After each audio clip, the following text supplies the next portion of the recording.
Hello friends, welcome back to my channel computer course.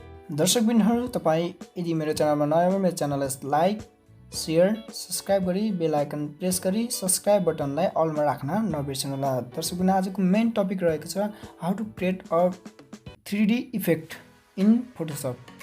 दर्शकबिनहरू, सबैभन्दा पहिला Photoshop open गर्नुहोस्। Photoshop open गरेपछि control N press गरेर नयाँ पेज लिनुहोस्। नयाँ पेज लिगिसकेपछि तपाईँले के गर्नुहोस् भन्दाखेरि सबैभन्दा पहिला तपाईँले लेयर झिक्नुहोस्। लेयरको लागि तपाईँले F7 नि प्रेस गर्न सक्नुहुन्छ। F7 प्रेस गरेपछि लेयरलाई क्रिएट अ न्यू लेयरमा क्लिक गरेर तपाईँले नयाँ लेयर लिन सक्नुहुन्छ। लिगेपछि तपाईँ फिल्टरमा गएर रेन्डरको 3D ट्रान्सफर्ममा गएर तपाईँ क्युब टुल सिलेक्ट गरेर तपाईँले देखाएअनुसार साइज खिच्न सक्नुहुन्छ। खिचिसकेपछि तपाईँले ट्र्याकबल टुलको मद्दतले तपाईँले साइजलाई फ्रन्ट देखाएअनुसार घुमाएर त्यसको सेपमा ल्याउन सक्नुहुन्छ। त्यसपछि तपाईँ त्यो इफेक्टलाई मुभ गर्नको लागि प्यान क्यामेरा टुलको मद्दतले तपाईँले यताउता मुभ गर्न सक्नुहुन्छ। देखाएअनुसार तपाईँले आफ्नो आकारमा राख्न सक्नुहुन्छ। तपाईँले त्यसपछि ओकेमा प्रेस गरिदिनुहोस्। ओकेमा प्रेस गरिसकेपछि तपाईँले केमा जानुहोस् भन्दाखेरि म्याजिक वान टुलमा क्लिक गरेर तपाईँले देखाएअनुसार सिलेक्ट गर्नुहोस्। त्यसपछि लेयर फेरि क्रिएट अ न्यू लेयर गरेर त्यसमा चाहिँ तपाईँ ब्ल्याक कलरिङमा गरेर चाहिँ तपाईँले ब्ल्याक कलर चुज गरेर तपाईँले गरेर फिल गर्नुहोस्। फिलअप गरिसकेपछि तपाईँले कन्ट्रोल डी प्रेस गरेर त्यो देखाएअनुसार तपाईँको जिजिट हटेर सफा हुन्छ। त्यसपछि फेरि लेयर 1मा गएर क्लिक गरेर तपाईँ फेरि म्याजिक वान टुलमा गएर देखाइन्छ तल्लो भागमा क्लिक गर्न सक्नुहुन्छ। त्यसपछि फेरि क्रिएट अर न्यू लेयर गरेर तपाईँले ब्ल्याक कलर चाहिँ फिल गर्न सक्नुहुन्छ।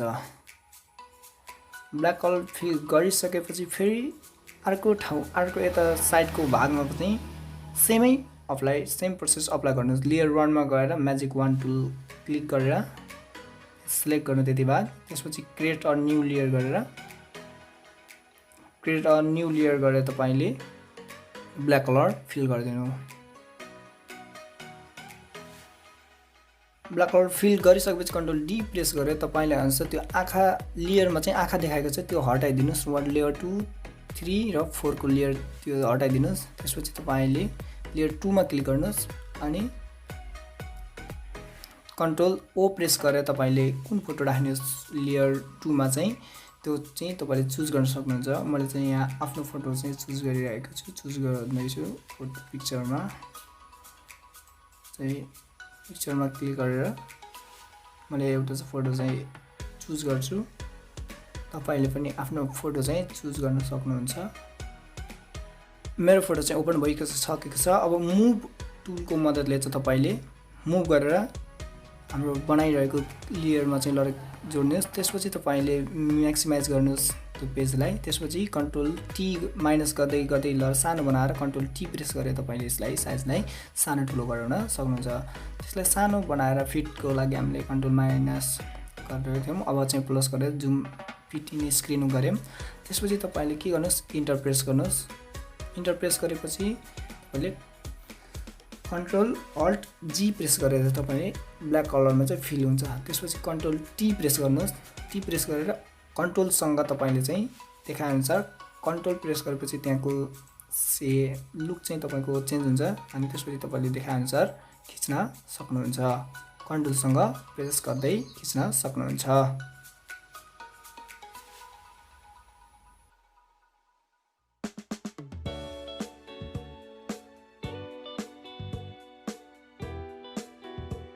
तपाईँले फिट गरिसकेपछि इन्टर प्रेस गर्नुहोस्।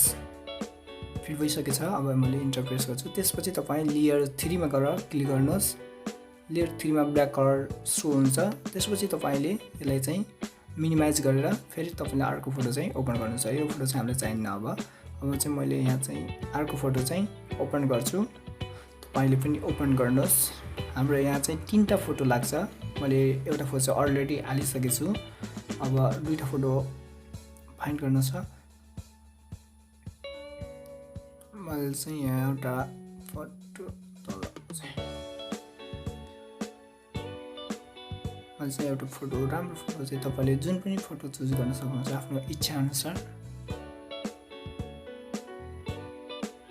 चाहिँ ओपन गरिदिएँ यो फोटोलाई। त्यसपछि ओपन गरिसकेपछि फेरि सेम प्रोसेस यसमा पनि अप्लाई हुन्छ।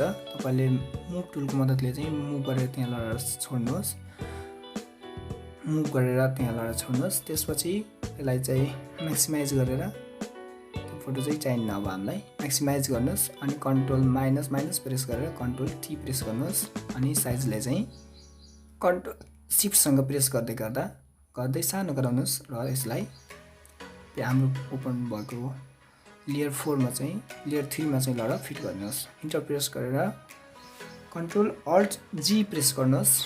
त्यसपछि त्यसमा फिट हुन्छ अनि कन्ट्रोल टी प्रेस गरेर अल्टसँग तपाईले चाहिँ फिट इन स्क्रिनमा चाहिँ तपाईले देखाएअनुसार तानेर लगाएर अप्लाई गर्न चुच्चोमा चाहिँ मिलाउन सक्नुहुन्छ।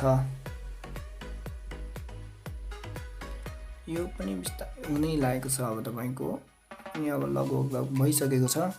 अब त्यसपछि यसलाई चाहिँ भइसकेपछि तपाईले इन्टर प्रेस गर्नुहोस्। अब हाम्रो लेयर 2 को पाली आएको छ, सरी लेयर 4 मा चाहिँ हामीले फेरि सेम प्रोसेस अप्लाई हुन्छ।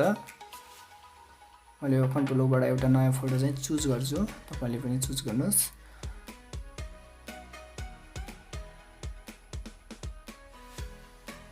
एउटा फोटो चाहिँ मैले राम्रो फोटो चुज गरेँ। त्यसपछि तपाईले ओपनमा क्लिक गर्नुहोस्, ओपन गर्नुहोस्। यसलाई ओपन गरिसकेपछि तपाईले चाहिँ यसलाई मुभ टुलको मद्दतले सेम प्रोसेस चाहिँ यसमा नि अप्लाई गर्नुहोस्।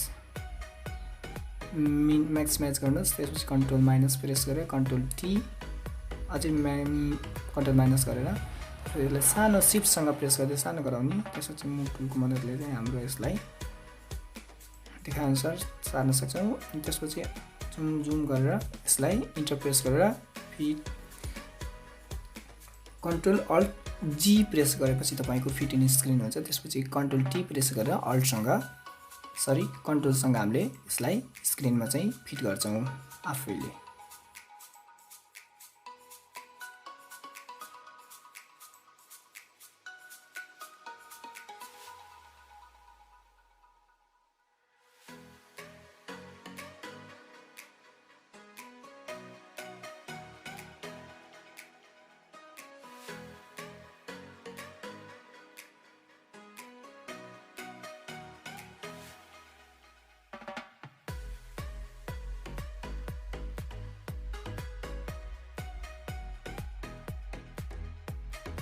अब हाम्रो चाहिँ लेयर 1 को चाहिँ केही काम हुँदैन, त्यही भएर लेयर 1 लाई चाहिँ हामीले डिलिट गर्छौँ।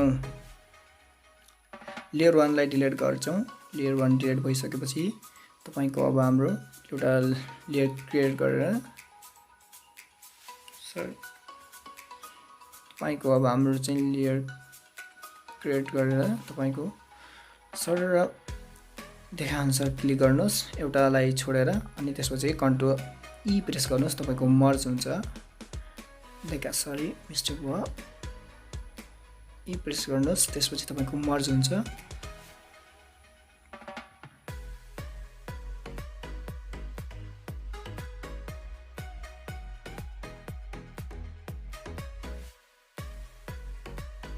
तपाईको मर्ज भइसकेपछि तपाईले अब ब्याकग्राउन्डमा क्लिक गरेर एनी कलर चाहिँ तपाईले चुज गर्न सक्नुहुन्छ। कलरहरु तपाईले ब्याकग्राउन्डमा राख्न सक्नुहुन्छ, आफ्नो फोटो राख्न सक्नुहुन्छ। मैले चाहिँ कलर चाहिँ राखेको छु, तपाईले जुन पनि कलर राख्न सक्नुहुन्छ।